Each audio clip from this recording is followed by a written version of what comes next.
Welcome to the Age Guide Perspectives on the Aging Journey. I'm your host, Gretchen Knowlton, and this is Aging Unfiltered, a series where we get real about ageism, how it shapes our world, and what we can do about it. Today, we're having an important conversation about the intersection of aging, race, and representation. And I can't think of a better person to guide us through it than Raymond A. Jetson. He's a visionary leader, a changemaker, and the force behind Aging While Black and MetroMorphosis. From his years as a Louisiana state representative to his work transforming communities, Raymond has spent his life dedicated to empowering Black older adults and reshaping narratives around aging and equity. So how does ageism collide with racial inequalities? Why does representation in aging matter? And what can we do right now to build a society where Black elders can age with dignity and joy? That's what we're diving into today. Let's get started. Thank you so much for being here with us today, Raymond. Gretchen, it is a joy to share with you again, and it is always a joy to connect with the Age Guide family. I appreciate so much the important work that you guys do and the lives that you touch, the organizations that you support. And so it's a joy to share with you. Well, it's so mutual. Thank you. So, Raymond, in your work, you really explore the concept of ageism in America. You've been doing this a lot longer than we've been talking about it on our podcast for sure, especially in relation to Black elders. Could you share how you see ageism intersecting with the racial inequities faced by Black older adults in America? Are there particular ways in which both of these issues compound each other? Yes, there are a couple of phrases that are interesting in their use and what they communicate. And so, for example, one of the phrases that is used is double jeopardy, and Hmm. it speaks to this intersection of dealing with both ageism and racism. But one of the pioneers in the conversations around aging and race actually coined the phrase triple jeopardy of Oh, being aging, Black, and female in America, and the okay. complexities that are associated with that. What the phrases bring to bear are the realities of just the ageist mindset that is Mhm. so predominant in American culture and in the way that we go about things, combining that with the structural barriers that persist and intensify for Black Americans as they age in America. And it creates what, as we were sharing just in before we started the podcast, I've been writing a book, and I, I describe it as a toxic brew. Mm. There are these poisonous systems and structures that are persistent and firmly entrenched that serve um, to create greater challenge for Black elders to thrive in America. Mhm. Mhm. And it shows up in economic stability. It shows up in healthcare. It shows up in digital empowerment. It shows up in just so many aspects of everyday life. Wow, well, that really highlights why this issue is so critical. I appreciate you setting the stage for this conversation so well, and I love that concept of thinking about all the different intersectionalities that we have. It's not just about age and race, there's also gender, there's language, all kinds of other things could come into play with that, and it's just multiplying, like you said, that toxic brew. Um, One of the critical points in the article that you wrote recently for American Society on Aging is the lack of representation of Black elders in aging-related research and, of course, in the media. We've talked about that with a couple of our other guests too, but why is this so important, do you think, for shifting those societal attitudes and the whole narrative around aging? One of the great challenges we face, and certainly in today's climate, a difficult conversation to navigate, is this tendency uh, to present aging as this race neutral experiment or Mhm. experience. After all, we are all aging, aren't we? Well, yes, we True. are, but there are differences. You know, one of the important theories in aging is that both advantage and disadvantage are cumulative and that they Mhm. compound over time. And so, if we live in a country where in every major city in America, you can basically tell where Black communities and non-Black communities are by zip codes and the outcomes associated with those particular zip codes Mhm. or geographic, the South Side or the North. There Right. are these realities that are associated with people's lived experiences that are often correlated to race. And it Hmm. doesn't mean that everybody in the world is a racist and a horrible people and wake up every day seeking to do horrible things to Black people or other minoritized communities.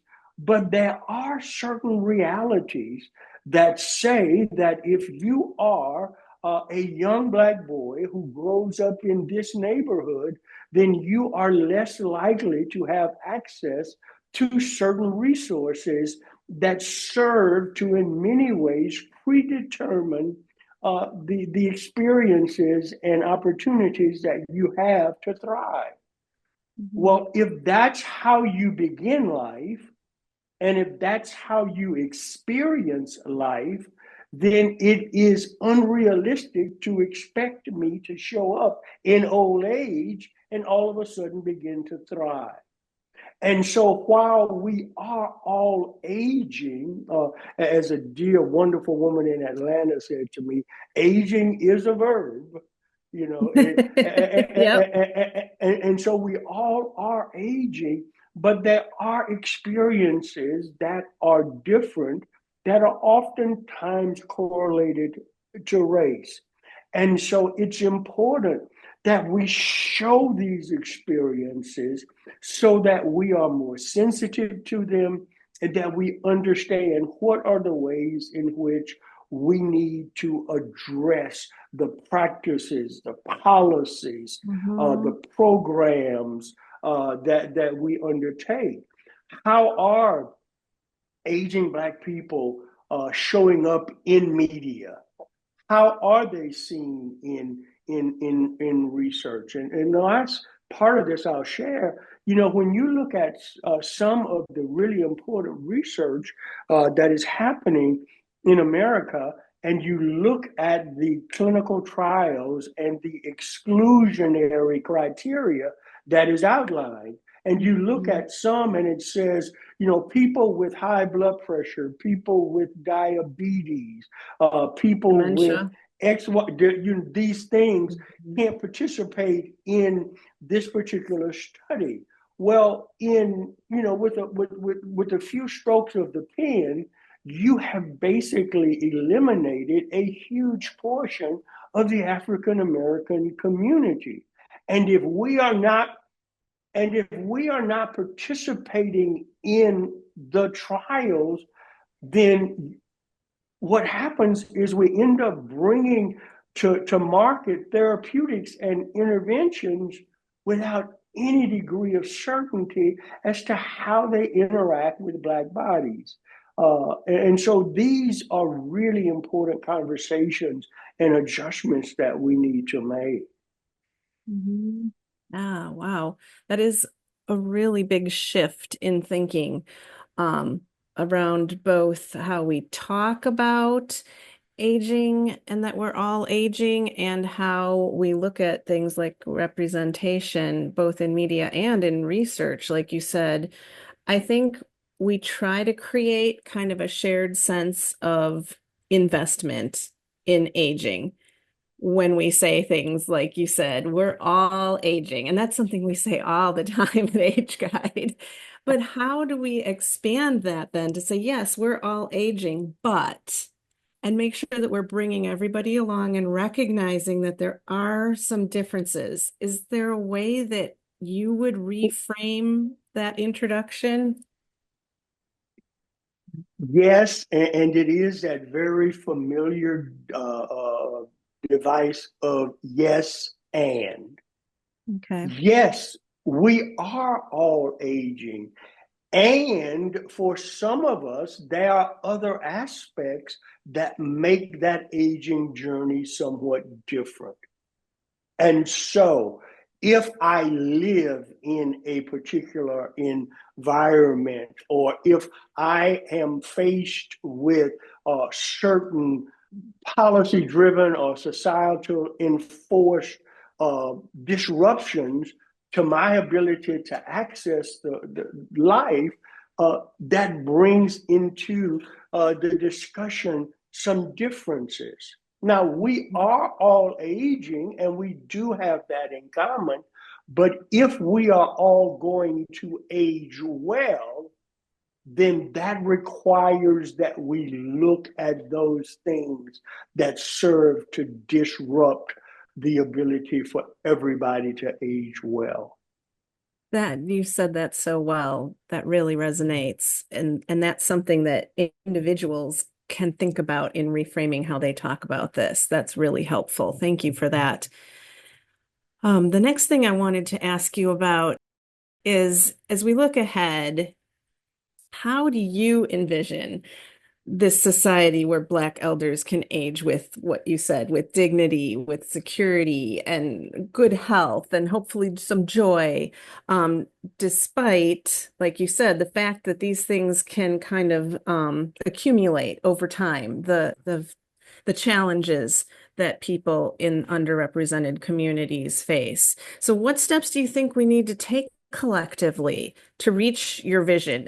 And how can the listeners to this podcast advocate for that change?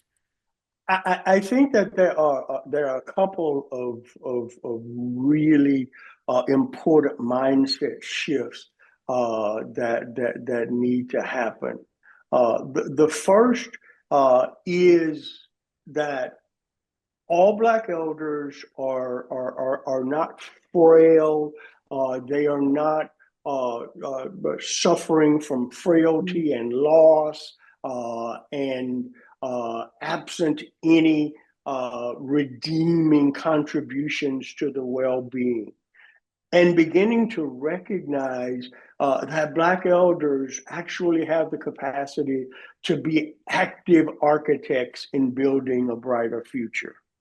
That Mm. one of the things that we talk about in Aging While Black is leaning into Sankofa, which is the third of our three pillars. And Sankofa is this West African concept which speaks of making benevolent use of the past.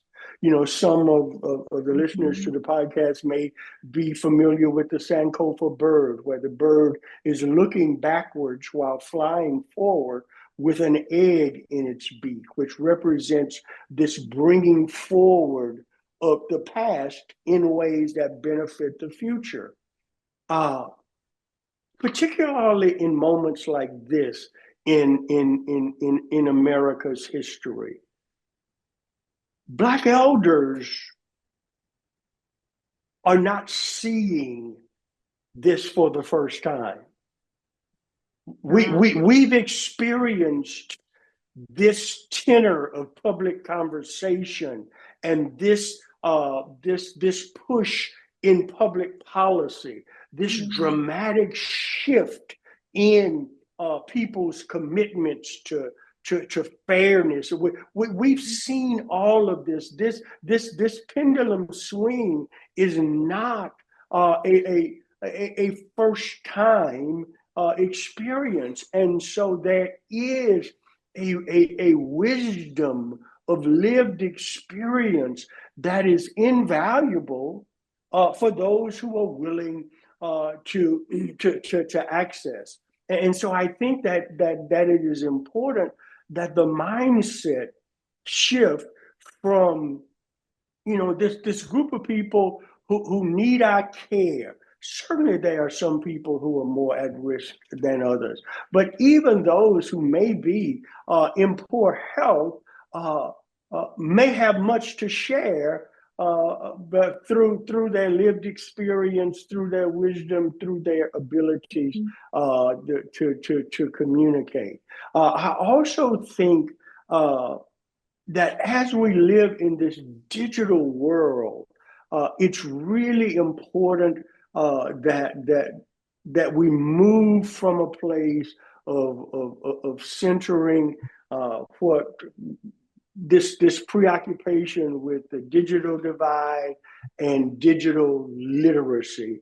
I think digital empowerment needs to be a driving force. Again, the second force, the second pillar of Aging While Black is leaning into innovation and rapid change. We live, Gretchen, in an amazingly rapidly changing world that's deeply rooted in technology. And so the absence of digital empowerment is not just a digital literacy, it is an equity crisis because you have people who are unable to thrive in the world that surrounds them. They can't access critical resources. They can't manage their finances. They are limited in social connectedness and family connectedness through this absence of digital capacity. And so I think that there are these mindset shifts that need to take place. And since I started at the third pillar and went to the second one, I guess I should end on the Yes. first pillar, which is this recalibrating the village. And so, how do we, Gretchen, become mindful of the ecosystem that supports Black elders? Is it culturally attuned? Is it sensitive to the realities of faith or family traditions or other realities that surround Black life? And so I think those mindset shifts are critical drivers in transforming uh, aging while Black in America. That really underscores the importance of seeing Black elders as leaders and not just as people in need of care, and making sure that everything is tied in, like you said, to the village, and that we're bringing those voices to the forefront. How do we One of stay? what let me just share one of the things, Go ahead. one of the chapters in the book that will be released later this year, which is entitled "Aging While Black: A Radical Reimagining of Aging and Race in America." Um, and one of the chapters is entitled "From Advocacy to Activism." And what it posits is that there is an abundance of advocacy on behalf of older people generally Yeah. and aging Black people specifically. Hmm. And what we at Aging While Black believe is a critical shift is moving from advocacy to where Black people, older Black people, become their own activists. Wow. When you think about whether it is the silent generation or baby boomers, we have vast experience with activism. I mean, Right. we've That's had to true. raise our voices to access the American experiment in ways that fully included us. And we're at a point where we have to do that again. But that can occur simply with others speaking on behalf of Black elders. A fundamental Hmm. shift that needs to happen is how do we begin to position Black elders uh, to be their own voices, to be their own activists, to design and declare the world that they want to live in. And how do we do that?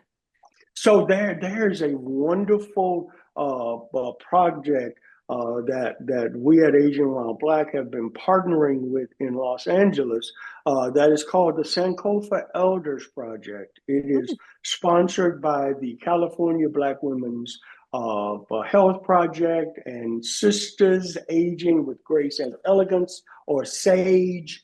It's funded by the SCAN Foundation, California Health Foundation, Meta Foundation, Oh, wow. and This is other big. yeah, it is, and it is that what they created were these uh, ECHO, or community organizations across California, and this one is in South Los Angeles. Mm. And what this amazing team of people led by my dear friend Carlene Davis has done is that they have mobilized over the course of 6 to 8 months more than 100 Black elders who are known as ambassadors. And Wow. what they have done is they have created a manifesto on well-being for Black elders in South Los Angeles. A Uh, manifesto. Wow. and now they are preparing to present and become activists for the execution of this manifesto Excellent. in government, in organizations, in community-based institutions. And they are the creators, the owners, and the drivers of this work. And it is an amazing model, um, uh, and one that we at Aging While Black are partnering with our dear friends Carlene and her team on understanding the learnings so that Mhm. they might be replicated in other communities. That's But there are great. other organizations across this country uh, who basically elevate activism in addition to advocacy. Yeah, the two of them kind of go together, but you have to take it another step to get to activism and get more personal and get people involved, like you said, in advocating for themselves, in a sense, picking up that torch and trying to make some change, right? Would you say Okay. that's kind of the difference between Yes, that advocacy and yeah, activism? yeah, yeah, advocacy overdone can mute the voices of the people we're advocating for. Oh. And so we become their voices, and Mm-hmm. we become the articulators of their best interest and Mm-hmm. what needs to happen.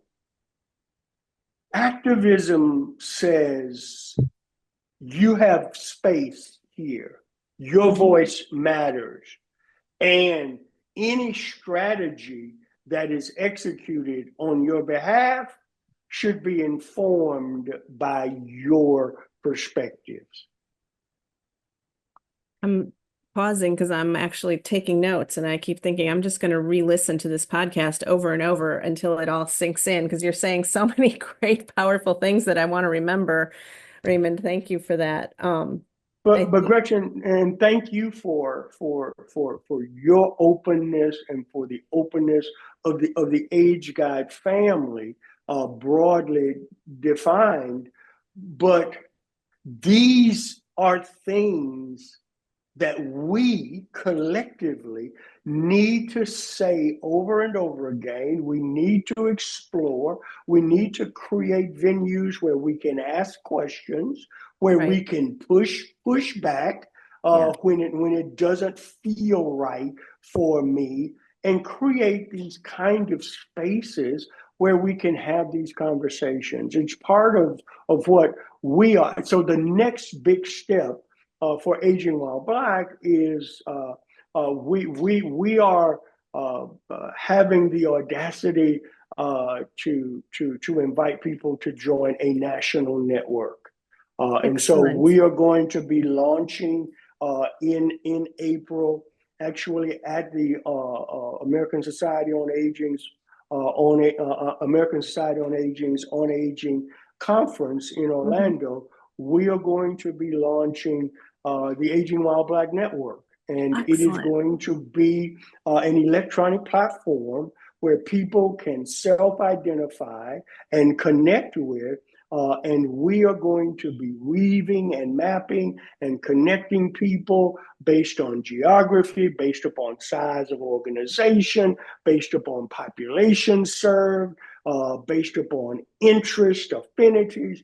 And so, we see our work as as network weavers, Hmm. and so to invite people while being consistent to what you do. And so Age Guide, for example, could become a part of the Aging While Black network without changing your mission, without changing your population served, Hmm. but being true to what you do, but also being open to understanding the three pillars, uh, connecting with others who may be similarly situated organizations, but in other parts of the country, to be Nice. connected and to have some peer learning and some sharing, but also to be connected with Black elders and others who are geographically dissimilar to you, who can inform our collective learning and wisdom sharing. That is going to be a great opportunity. I'm so excited. And we, as soon as that's available, we'll share the link in the show notes for this podcast so that people can hear your description of it and then follow through with getting connected. What a conversation this has been. I've learned so much. You've given us a lot to think about and that power of representation and the realities of aging while Black and the work that we all need to do to create this more just and inclusive society. The way we talk about things, the way we either advocate or move a step further into activism. Lots, I know our listeners are going to walk away from this feeling challenged and inspired and maybe even seeing the world a little bit differently. I know I do after this conversation. So thank you for joining us, Raymond. Are there any parting words that you'd like to give to the listeners? Well, Gretchen, I sincerely, I'll end where I started. It's a joy to share with you, and I appreciate so greatly the openness of the Age Guide family to creating space for important conversations and engagements, and I do really appreciate that. I'll just end by saying, Aging While Black is not a project for me. It is something that is deeply personal. Uh, I grew up next door to my great grandmother and great grandfather.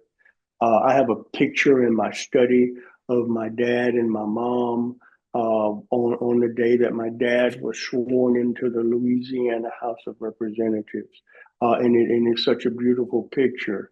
But I look at it now and I realize that 177 days later, my dad was dead of leukemia, and my mom, now 41 years later, ambulates on a walker as a 91-year-old who fell and hit her head and has cognitive decline and other things. And I am my mom's primary caregiver.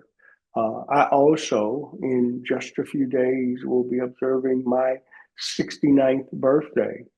And so this isn't just a project or an organization. It's deeply personal, and it is my lived experience. Wow. Well, thank you so much for that, Raymond. Thank you for sharing your personal perspective and being open to passing on your wisdom. I really appreciate having you here. Thank you. To everyone listening, let's carry this forward. Keep asking questions, keep challenging assumptions, and most of all, keep seeing and celebrating the wisdom of our elders. Thank you for being here, and I will see you next time on the Age Guide Perspectives on the Aging Journey.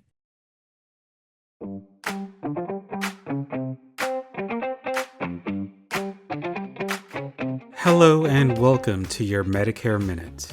My name is Val Guzman and I'm the Benefit Access Specialist here at Age Guide. Today we're going to learn ways to avoid medical debt with Abigail Rodriguez, patient health advocate at the DuPage Health Coalition. Stay tuned to learn more. Hi, my name is Abigail Rodriguez, and I am a patient health advocate for DuPage Health Coalition, also known as Access DuPage. We have a lot of programs that help with different situations, and one of those areas we advocate in is medical debt. Medical debt is growing every year, and it can be incredibly frustrating, especially when you live on a fixed income and can't afford any additional bills. My goal is to help reduce stress and ease financial burdens for older adults in our community, as well as providing education so that they are able to advocate for themselves or for others in similar situations. Here are some tips for the most common situations that I have been helping with. So tip number 1 is always review your medical bills. We're all humans and make mistakes, and chances are someone in the billing department may make a mistake from time to time. So please make sure you ask for an itemized statement and call to ask about any billing questions or discrepancies that you see. I cannot stress enough that if you have a secondary insurance like Medicaid, please confirm the billing department has this information. I know that coming home from the hospital can be tiring and you probably won't bother to think about it until you get the bill in the mail, but this is really important. Do not put off calling them, as sometimes insurance companies cannot backdate coverage and you can be left with the remaining balance that could have been covered. Tip number 2 is know your coverage. As we know, Medicare changes every year and some plans are added and others are dropped, and what insurance covers can change too. So it is important to understand your copays, deductibles, and out-of-network costs, as these can slowly add up depending on how often you use them. If you are someone who has issues with coordination or balance, perhaps it is not in your best interest to get an insurance with a $300 copayment for an ambulance ride. That kind of leads me to the third tip, which is speak to a SHIP counselor. Insurance coverage changes every year, but so does your health. It is important to meet with a SHIP counselor every year, if possible, to determine if there are any changes you need to make to your coverage. SHIP counselors are available to educate you about the different types of Medicare plans available and help you make educated decisions regarding your coverage. While you might be okay with the plan you currently have, perhaps there's a better option out there for you that could reduce your insurance or medical expenses. Tip number 4 is medication programs. One of the things I have helped with recently is lowering medication costs or trying to reduce them. This may be something small like calling your insurance to verify who your preferred pharmacy is. This can significantly affect the cost of your medication. Pharmacy X may be charging you $200 for your eye drops, but at Pharmacy Y, your preferred pharmacy, it could cost you only $30. Your insurance can also determine whether there are any medication programs from the manufacturers that are available to you for little to no cost. They will send you the application via mail or email. You'll have to fill out your portion of the application, and your provider will need to fill out the rest and send it back. These programs are renewable each year, and your medication could be free or at a really reduced cost. And tip number 5 is seek financial assistance programs. While a $1,200 hospital bill may seem payable, your economic situation could change. Always apply for financial assistance through hospitals when possible. Some hospitals have a 240-day limit of when to file, so the sooner you submit the application, the better. There is financial assistance everywhere, not just at the hospitals. For example, LIHEAP, which helps with home energy cost and SNAP benefits. Even Medicare has additional programs like Extra Help or SLIB that can help with Medicare Part B premiums, Medicare Part D deductibles, and coinsurance expenses. The medical world is such a difficult world to navigate. Never be afraid to reach out and ask for clarification from providers, insurance companies, pharmacies, or organizations like us. You do not have to live a life of medical debt. There are a lot of resources and programs available. We just might have to ask someone to help us find the correct ones. So I encourage you to take out that shoebox filled with medical bills and apply some of these tips, or reach out to me and I'll be more than happy to help. This was your Medicare Minute. For more information about the DuPage Health Coalition and medical debt, contact Abigail at 331-716-7168.